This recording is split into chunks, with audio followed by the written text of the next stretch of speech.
गधे ने सिखाई अक्ल।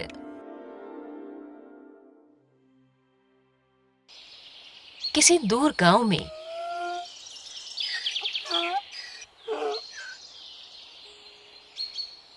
एक धोबी रहता था। धोबी रोज लोगों के गंदे कपड़े धोने के लिए लेकर जाता था।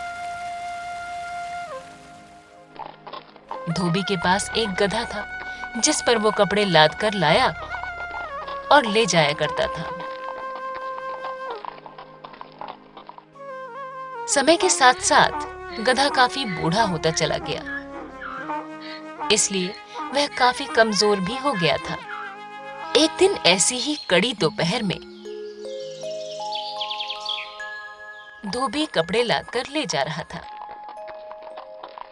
गर्मी की वजह से गधे और धोबी दोनों का बुरा हाल था।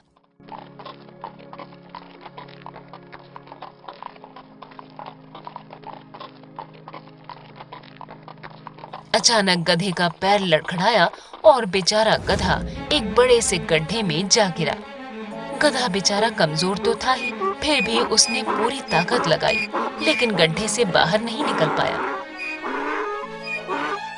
धोबी ने भी अपनी तरफ से पूरा प्रयास किया, लेकिन गड्ढा गहरा होने की वजह से गधा बाहर नहीं निकल पा रहा था। अब तो गधा डर से बुरी तरह चिल्लाने लगा। धोबी भी प्रयास करते करते थक गया। इधर गधा सुस्त होकर चुपचाप पड़ा रहा। दूसरी तरफ उसके मालिक ने सोचा, ये गधा बूढ़ा हो चुका है और अब किसी काम का भी नहीं है, तो इसको निकालने से कोई फायदा नहीं है। क्यों न गड्ढे को मिट्टी से भरकर इस गधे को यहीं दफना दिया जाए। यही सोचकर धोबी ने गांव के लोगों को आवाज लगाई। सारे लोग अपना फावड़ा लेकर आ गए।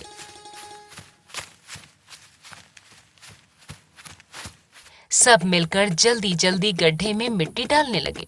पहले तो गधे को कुछ समझ में नहीं आया कि क्या हो रहा है, लेकिन जब उसे एहसास हुआ कि ये लोग उसे दफनाने वाले हैं, तो उसकी आंखों में आंसू आ गए। कुछ देर तक गधा चिल्लाता रहा, बाद में उसने चिल्लाना भी बंद कर दिया।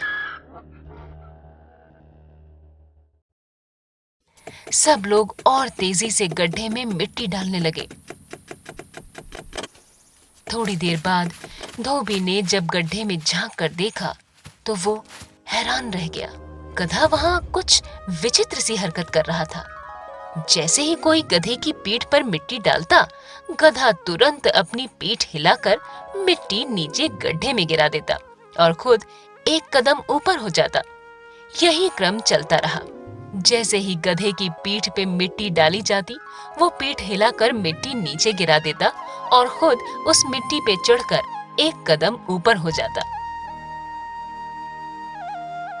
धीरे धीरे गड्ढा मिट्टी से भर गया और गधा उछलता हुआ गड्ढे से बाहर निकल आया और सारे लोग गधे की अक्ल को हैरानी से देखते रह गए।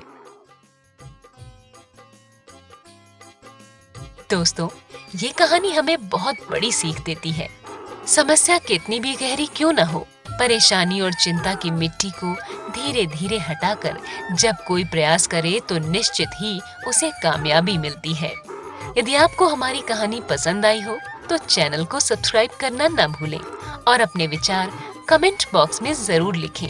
ऐसी ही कहानियों के साथ हम फिर मिलेंगे। नमस्कार।